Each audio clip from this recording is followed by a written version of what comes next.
immortality clinging to youth. Baby, we're drunk, and this is the edge of the roof. Drunk, and this is the edge of the roof.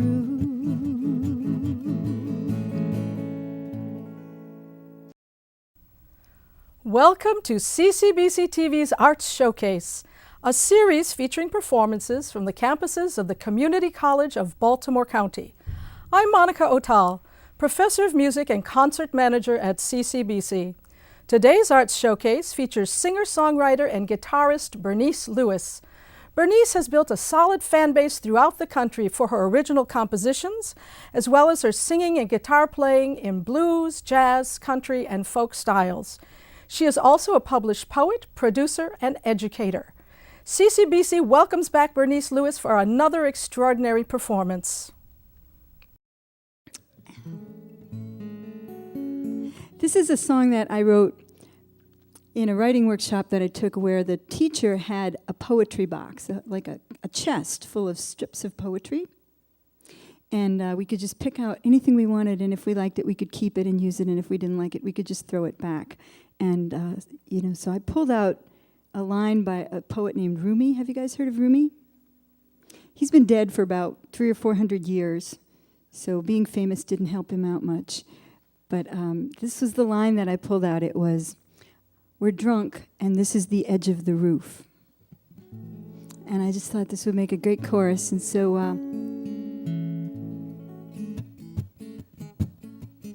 especially right now with an election coming up, I think as a nation, and I'm not going to make any big political statements, but I am from the North, or at least the East Coast, and I think we should vote. Yeah, we should vote. Especially if you're female, you should vote. And you should choose carefully, because I think we're drunk, and it's the edge of the roof.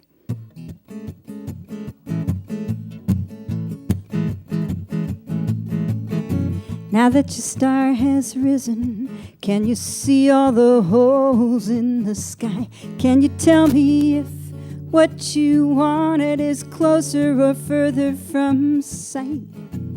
Once we walked up mountains, but that takes too much of our time. Grab hold of this truth.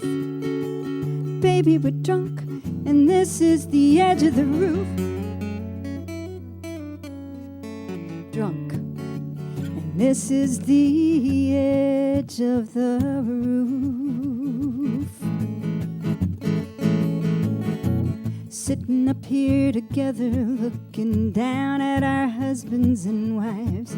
Would we ever find the courage to change the rest of our lives? Broken hearts in every color, just like laundry on the line, living proof.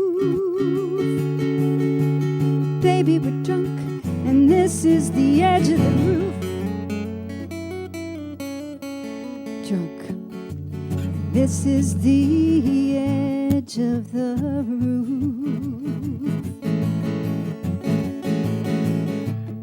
Birds in the canopy below us sing songs out into the night. Let's forget about what we think the world out there owes us. So here's to you, here's to me, and here's to that feeling of flight.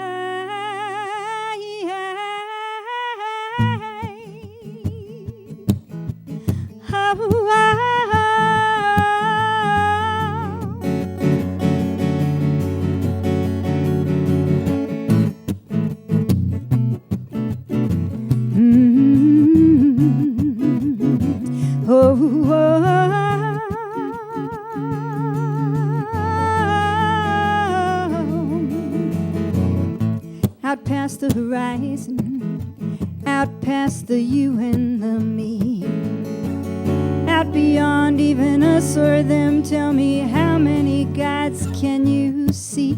Can you see the God of riches or the God thought of mortality clinging to youth. Baby, we're drunk, and this is the edge of the roof. Drunk, and this is the edge of the roof.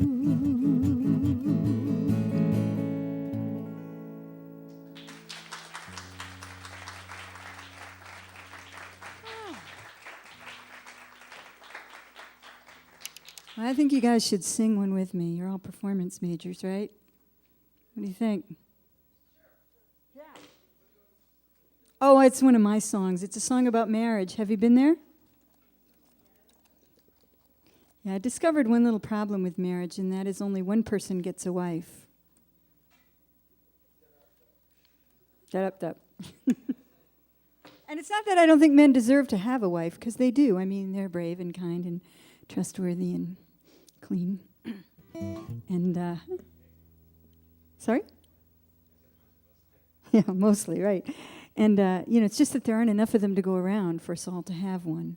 And so I wrote this song after I had met my husband. He had just come back from the Peace Corps, where he'd been in Liberia, West Africa for 2.5 years. And the very first promise he made me when we started to date was that someday he would take me to Africa. And that was awesome, because up until that point in time, all the guys that I dated took me to the movies Dutch.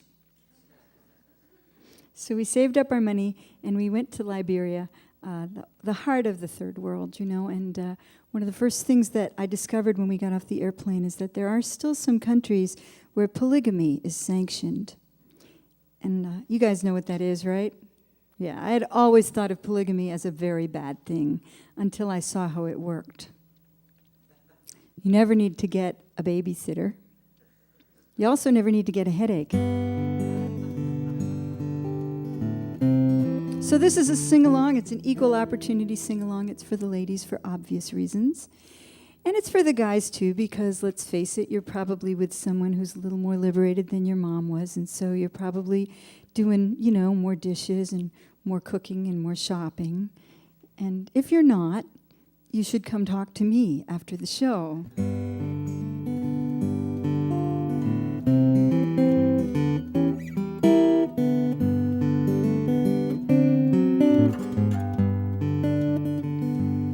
When I got home from work late yesterday, running errands, fighting traffic the whole way, my husband looked up from his paper with a peaceful smile. He said, "Hey, what's on the menu, sweetie pie?" And then he got that lustful little look in his eye, made me just wanna sit right down and cry.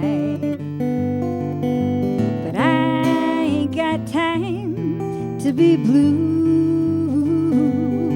I got the cooking and the shopping and the laundry to do. I want to read the paper and watch TV. I want someone else to wait on me. I need a wife too. And that's a lot of fun, being liberated. It can really make you feel alive. You get to dress up in heels and act professional from 9 to 5. And then from 5 to 9, it's twice as much fun. You get 2 roles for the pay of 1. What a smoking deal, huh? I need a wife too. And I ain't got time to be blue. You singing with me? Got the cooking and the shopping, got the cooking and the shopping and the laundry to do. I want to read the paper, watch TV. I want to read the paper and watch TV. I want someone else to... See, I never have to teach that line. I need a wife too.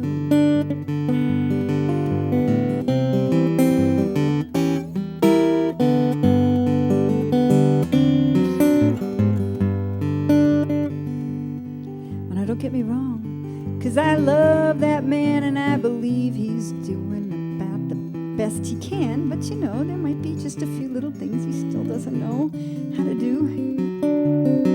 He can't help it. He wasn't trained to be a behind-the-scenes kind of guy for someone sweet like me or you. I need a wife too. I ain't got time to be blue. And I ain't got time to be blue.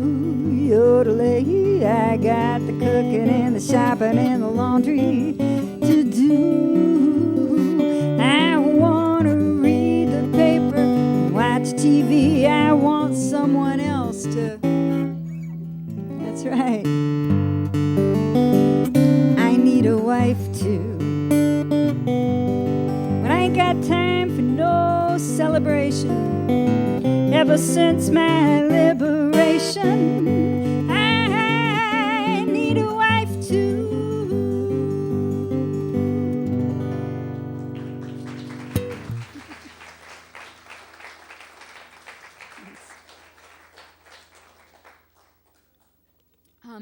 I've been enjoying visiting the different Baltimore area community colleges this week, and in the other two ones that I went to in Catonsville and Dundalk, people asked me the same question, and so I thought I'd just go ahead and answer it now. They all asked me when I started singing and if I started really young and when I started playing guitar and that sort of thing. And we talked a lot about singing, and one of the things that I've noticed here at the community colleges is it's pretty hard to get people to sing along. There's a certain shyness, even. And you guys are performance-oriented? Are you mostly instrumentalists? No? Choral? Mostly singers. Really? Interesting. So I wanted to talk for a minute about that before this next song. When we went to Africa, one of the things that happened to me regularly there was I'd get into an interesting conversation, particularly with the women.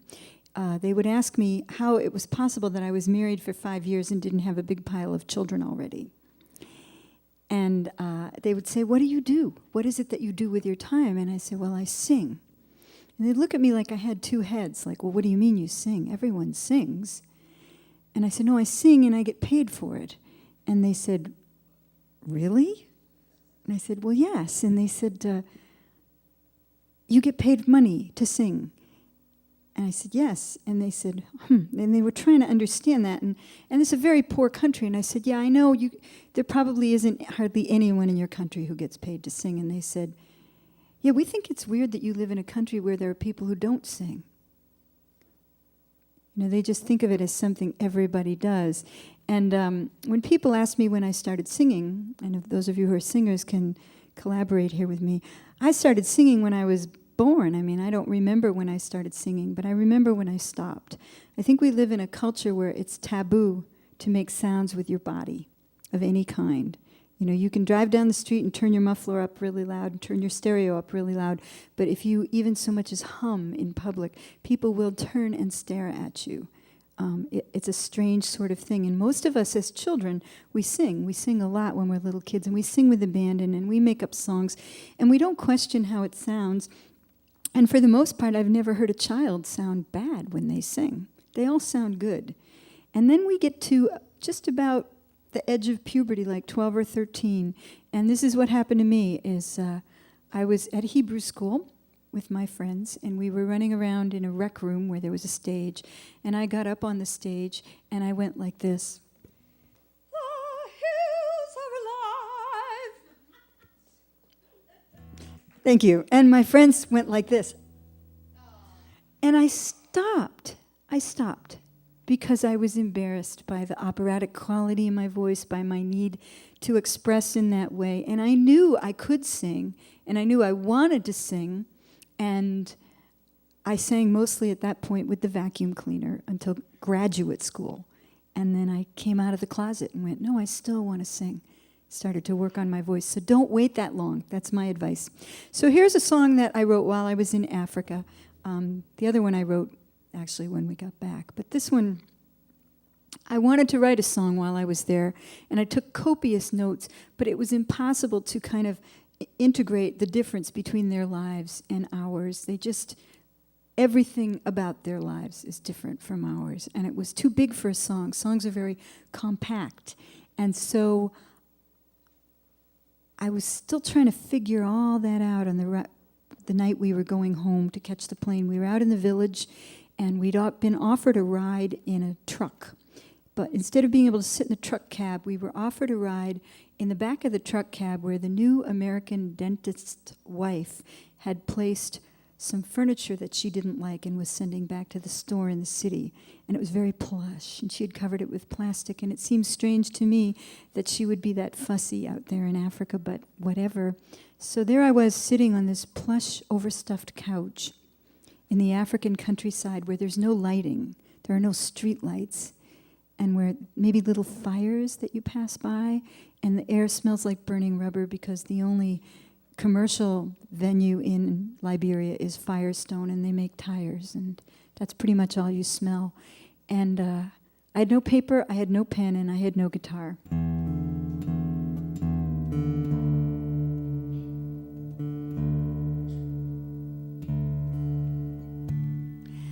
I am a woman who sings, dances like fire on the winds of the moment.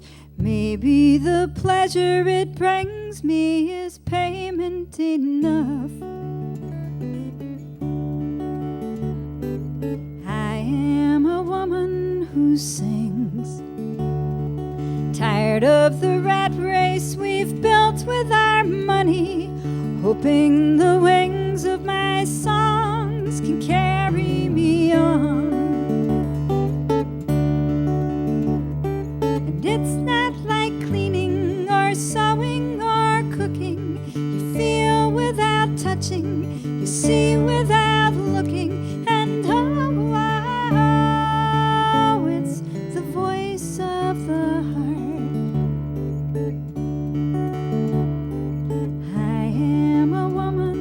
Sings.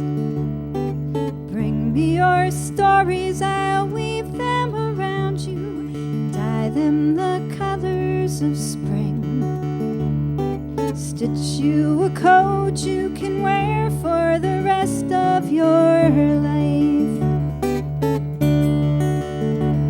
And it's not like cleaning or sewing or cooking. You feel without touching, you see without looking, and oh, it's the voice of the heart. I am a woman who sings. I am a woman who sings.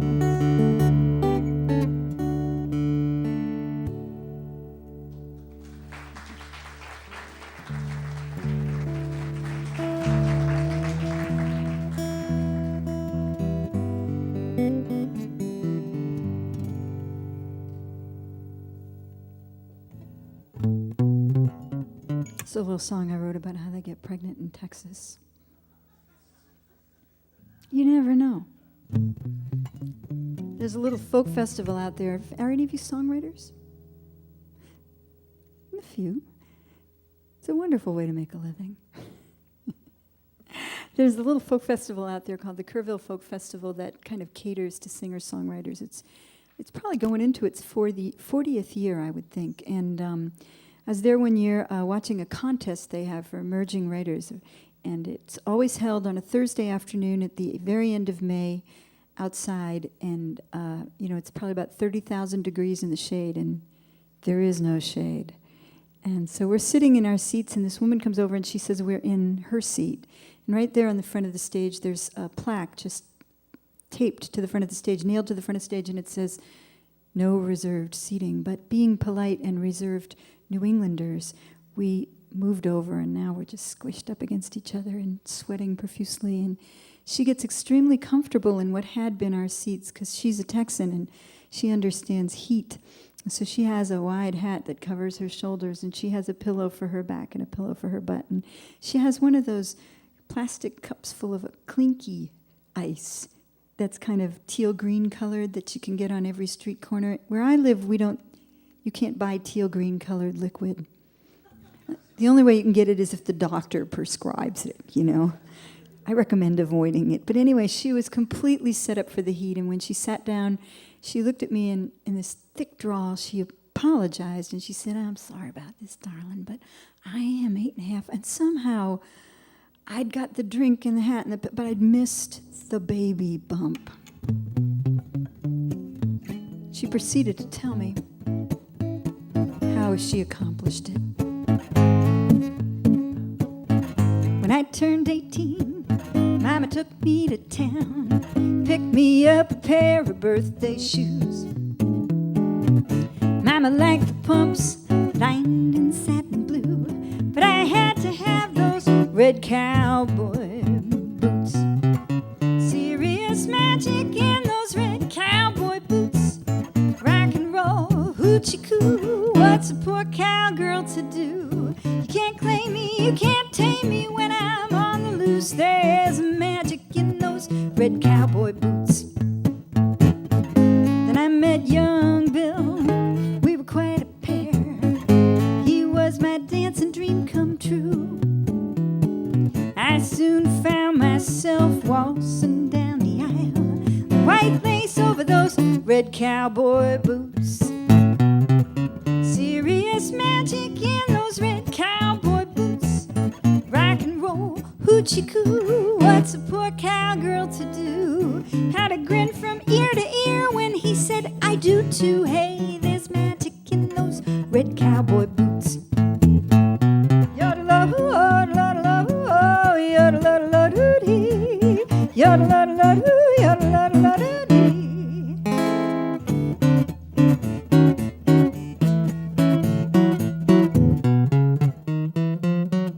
Happily married almost 7 years.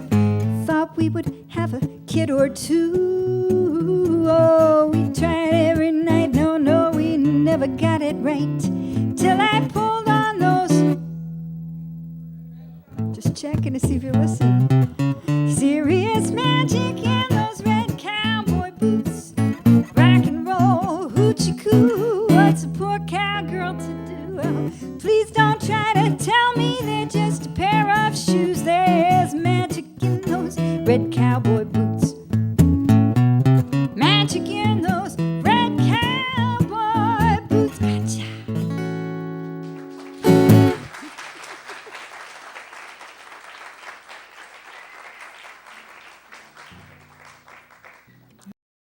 Do you ever get tired of being good?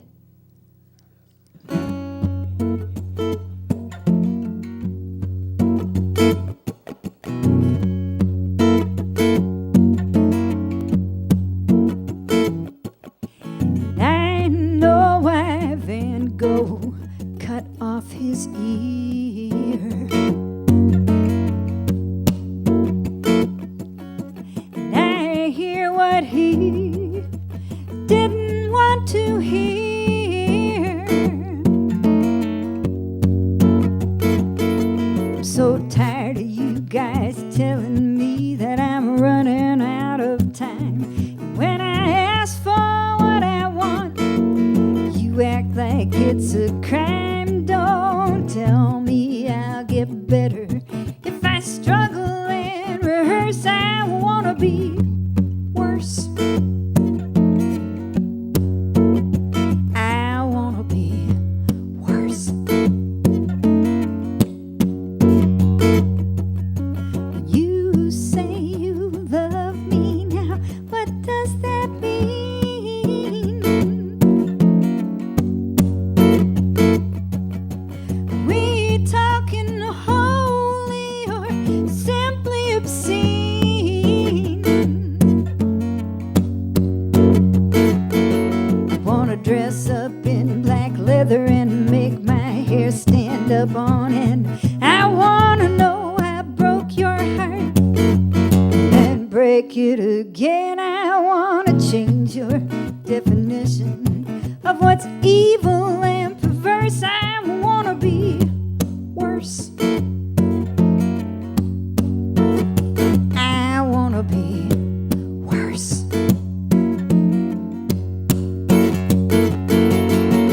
Older, richer, thinner, wiser.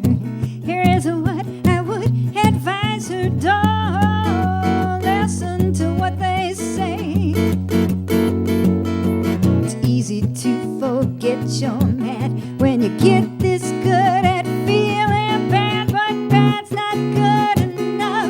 for a woman today.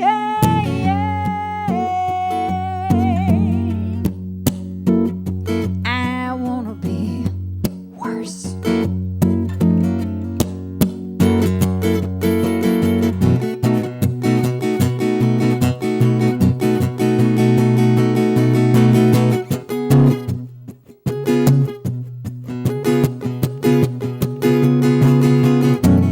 If Mr. Van Gogh were with us today,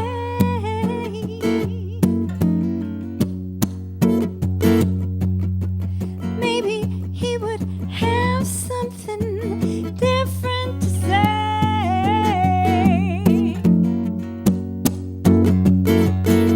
Would he use those brilliant colors to express the usual rage? Or would he turn on his computer and embrace his middle age? I don't want to be famous, and I don't want to be first. I want to be worse. I want to be worse.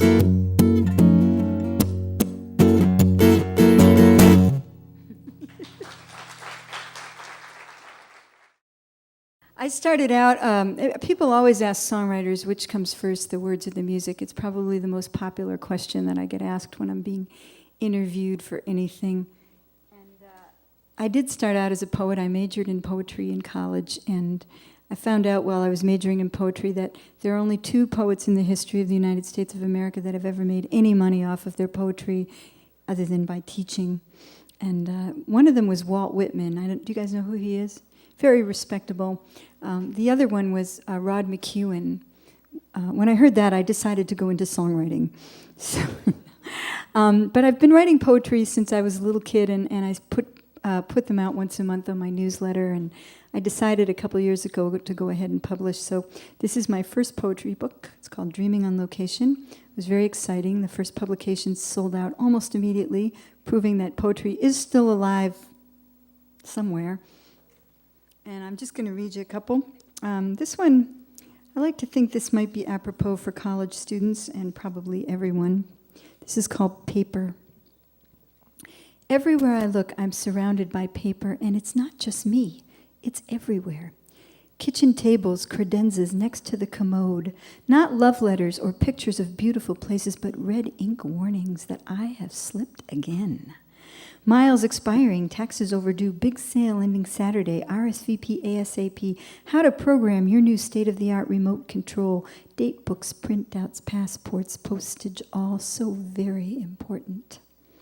If I didn't have so much paper to attend to, I'd have time to go walking amongst the trees. I used to be a poet, but now I am efficient. Thanks.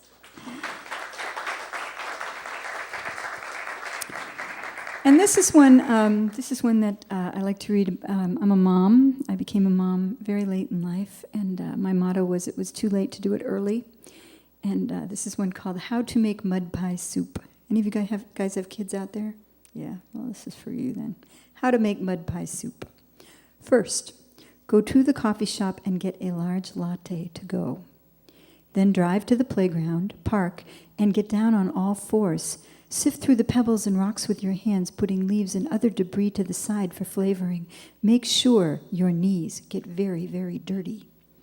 While the soup is cooking, run across the monkey bridge twice. Go down the big slide. Don't be afraid. Hold hands and sing. The soup is always ready just before nap time. Don't worry, there's plenty for everyone.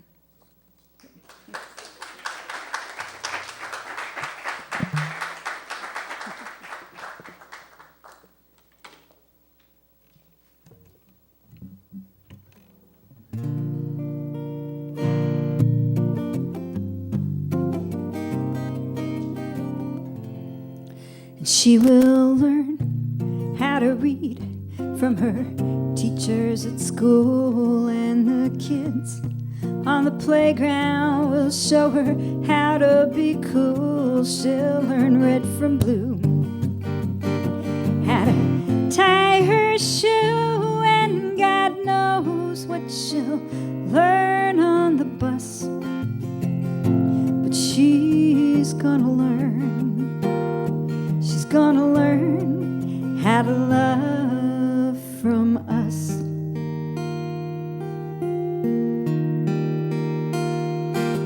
She'll see mayhem and war on the television screen. We can't tell her what they're for.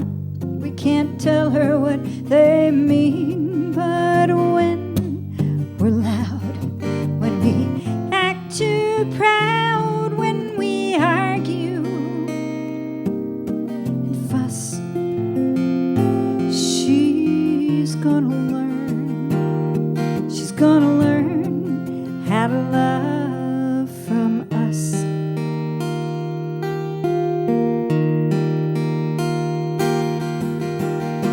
She's got so much to teach us about how the world is gonna change.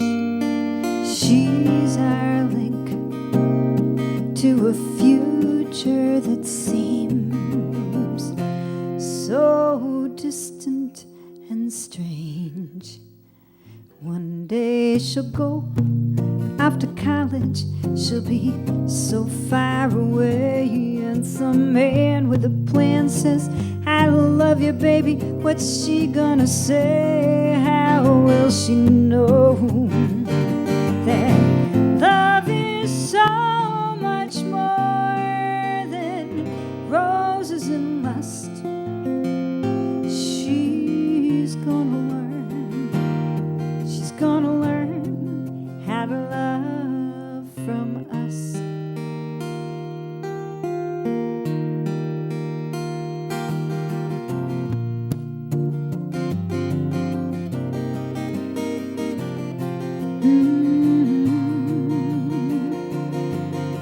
Oh,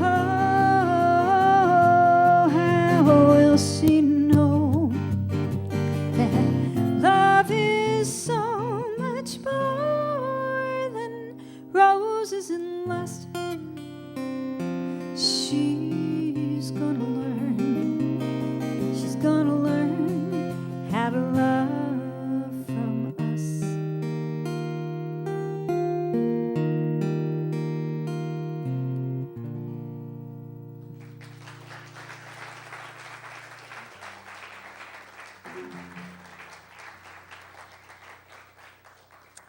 I went to okay, thanks. I went to the wedding of a friend's daughter a few years ago.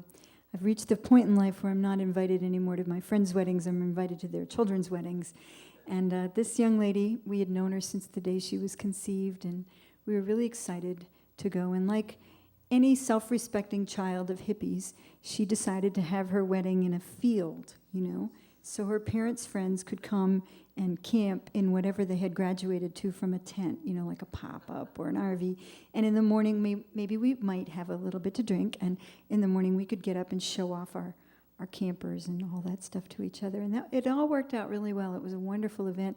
But in the morning when we all woke up while we were brewing coffee, her dad showed up, and he was still in his tuxedo, and he was pretty upset about the fact that he had just given away his only child, and he didn't want the party to end, you know. And so he was screaming at her friends that they should still be drinking with him. And it inspired me to write this song about the fact that maybe there's some good things about your generation.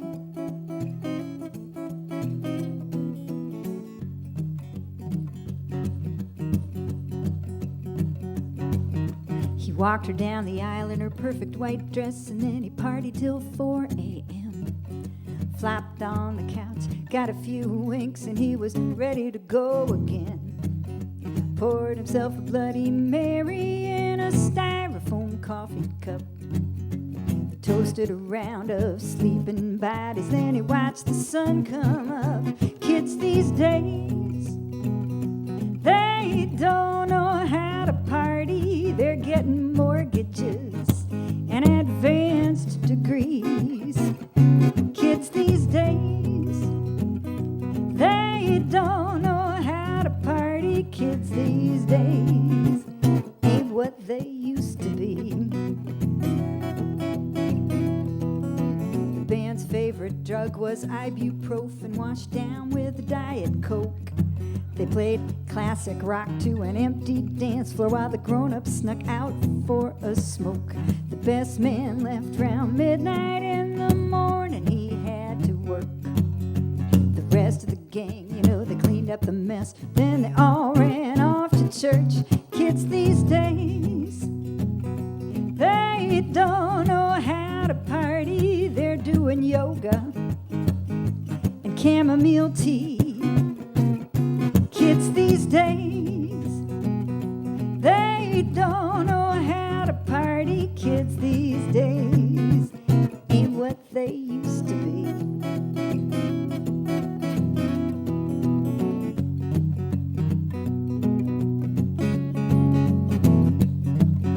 This precious little girl is growing up. She's about to start a new life. He'll have to finish one more mimosa before he admits to himself that she's somebody's wife. Kids these days, they don't know how to party. They're working overtime on who they're gonna be. Kids these days, they don't know how to party. Kids these days ain't what they used to be.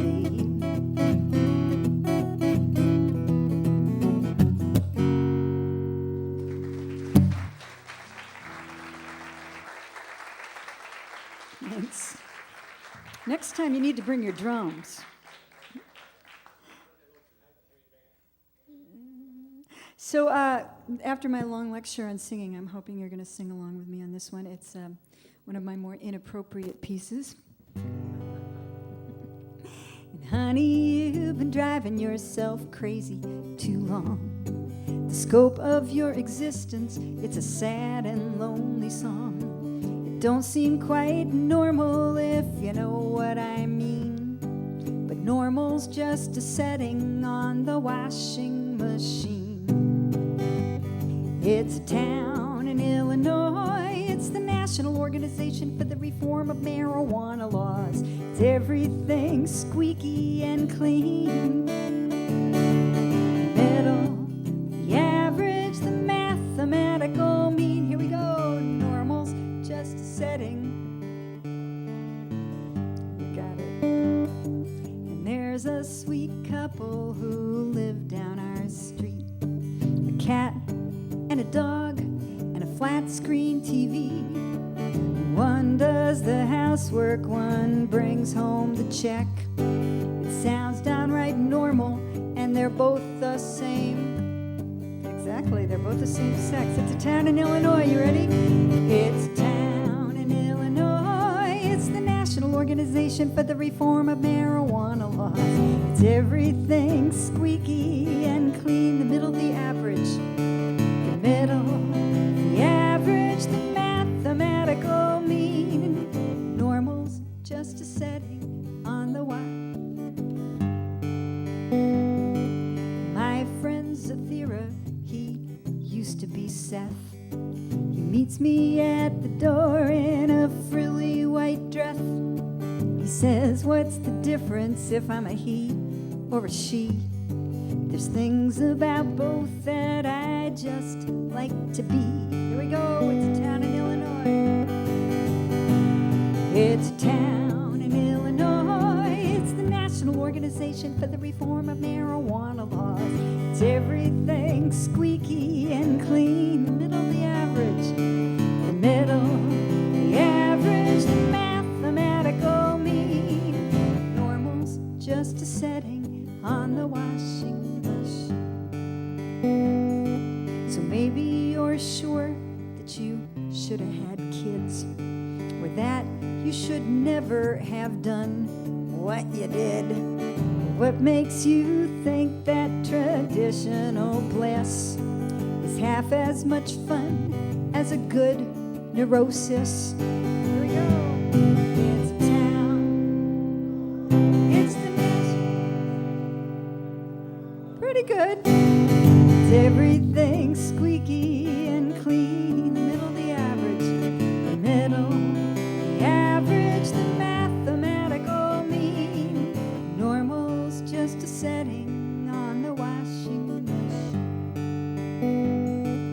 let me just give you this piece of advice. Stay open-minded and treat yourself nice, 'cause what you see ain't always what you're gonna get. Normal's just someone you don't know well. Exactly. It's a town in Illinois. It's the National Organization for the Reform of Marijuana Laws. It's everything squeaky and clean. The middle, the average, the mathematical mean. Normal's just a setting on the washing machine.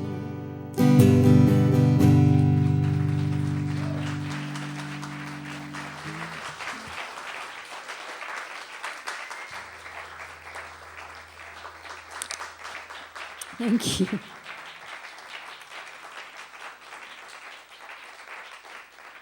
So I've got time for a couple more. One more. Okay. One more with a story, or one more without one? With a story. Okay. Before I do that, I should tell you that, like all self-respecting performing artists, I have product.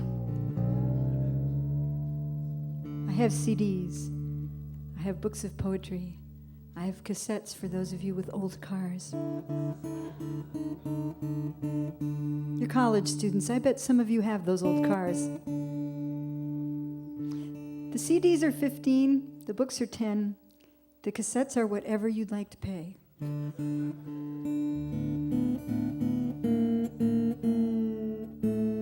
Also, my music is on iTunes. And I have a mailing list. You can go to bernicelewis.com to sign up. If you can't remember my name, I can give you a business card.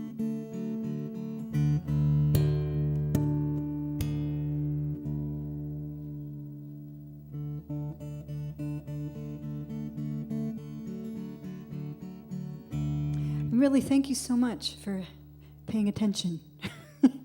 It means the world to me. My husband and I live in Massachusetts. We ended up there on a fluke. We ended up there because we got this funny little job as caretakers of a 1,500-acre wildlife sanctuary in the mountains in western Massachusetts. It was awesome. And for neighbors, you know, we had beaver and deer and squirrels, and they make terrific neighbors until you need to borrow a cup of sugar. But sugar's not good for you anyway, so it was perfect.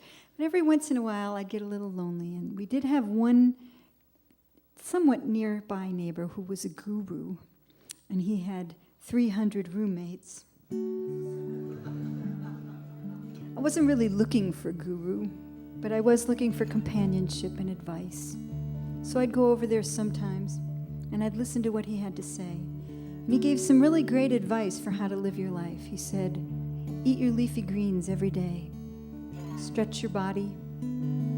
Don't sleep with people you don't know. In fact, you probably should not sleep with most of the people that you do know. And then one day the guru, you know, he got caught not keeping his own good advice. Imagine that. And his roommates became very disillusioned, and they sent him packing. And then they woke up and realized that they didn't have a leader. And for me, I had been given this sort of privileged position as fly on the wall. I didn't live there, but I was there often enough that they were comfortable. And I got to watch the whole process. Saw a lot of people very confused, angry, in a lot of pain. But it didn't quite make sense to me either. I started thinking a lot about the nature of truth, because the things that I felt he had given us were a lot of truths, a lot of great information about how to live our lives and be happy and healthy. And I decided that it wasn't my place to judge, but if you get the truth from a bum in the park, it's still the truth, right? So I'll leave you with this one.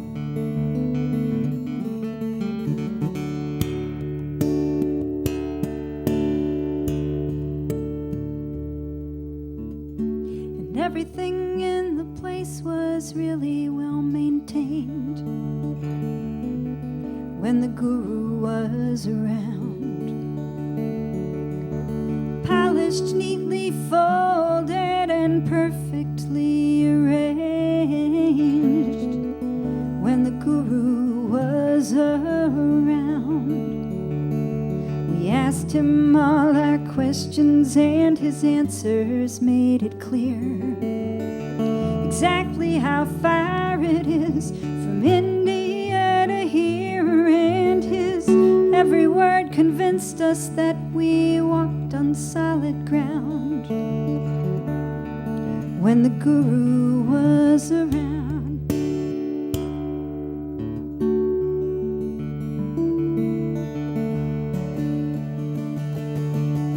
Roses on the hillside, they did their best to bloom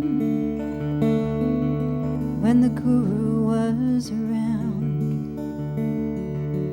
And we would scatter petals on the mat outside his room when the guru was around. To follow someone blindly, it's a blessing and a curse, but never being led, it could have led us to much worse. So we'd wake up every morning and spend an hour upside down when the guru was around.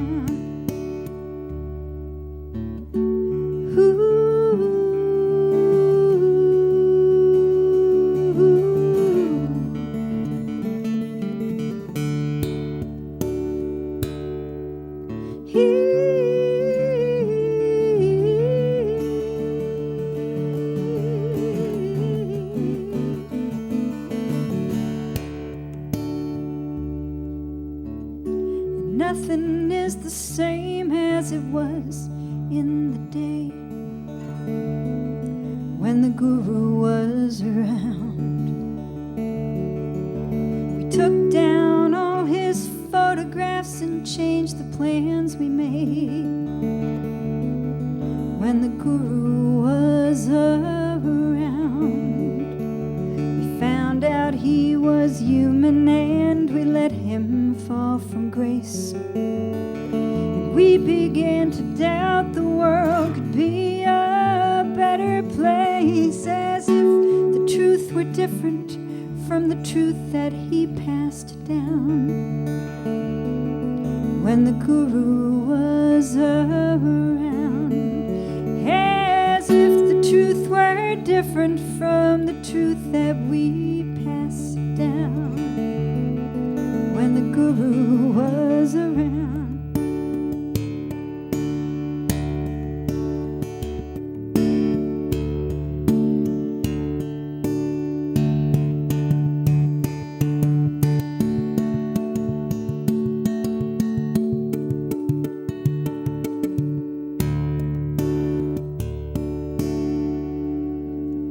Thank you all so much. Thanks for having me. Thank you.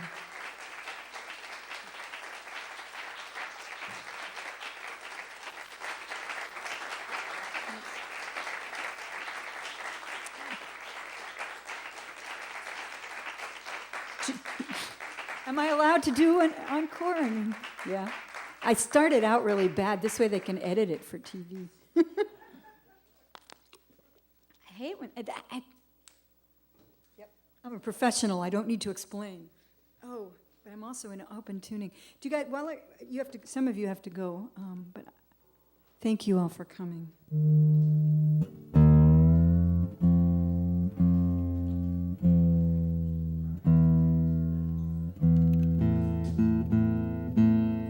A lot of you have to go. Bye.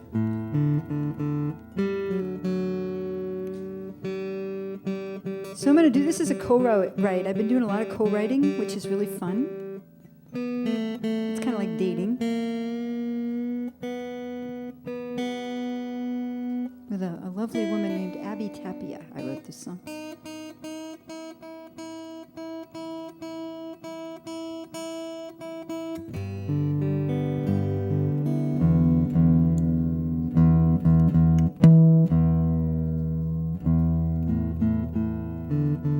it's a sing-along.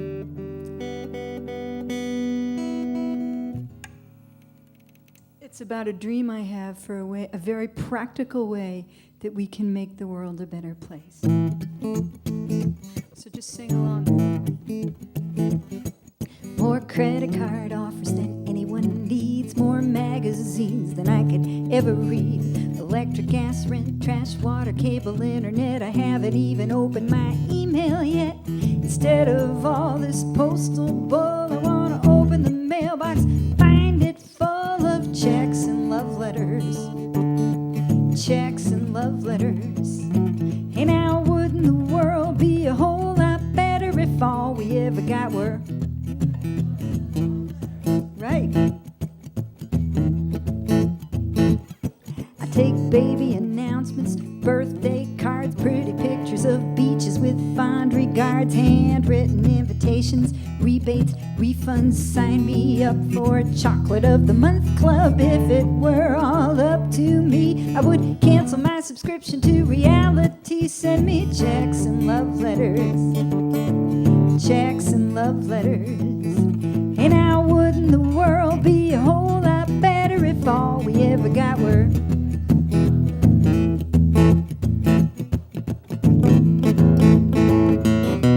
such an old-fashioned feeling to see my name written in ink on pretty colored paper? Well, it tickles me pink. If you wanna be my hero, just add a few more little X's and zeros.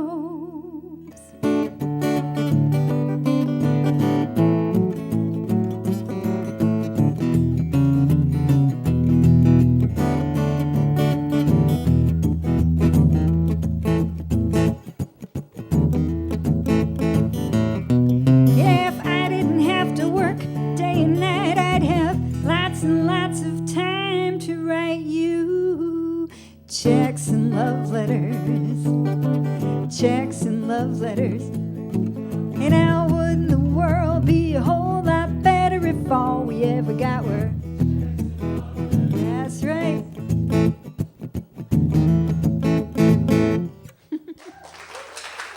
Thanks.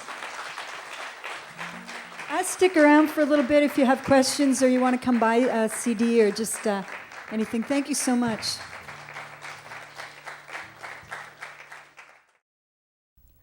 I hope you enjoyed this performance by Bernice Lewis. If you would like to attend a Music Forum concert, please note that each Friday during the fall and spring semesters, the music department of CCBC Essex presents Music Forum concerts at 12:20 in the E Building Recital Hall. These concerts are an integral part of our students' education, and all of the concerts are free and open to the public. For more information on Music Forum, please call 443-840-1521. I'm Monica Otal. Thank you for watching CCBC TV's Arts Showcase. To work day and night, I'd have lots and lots of time to write you checks and love letters. Checks and love letters.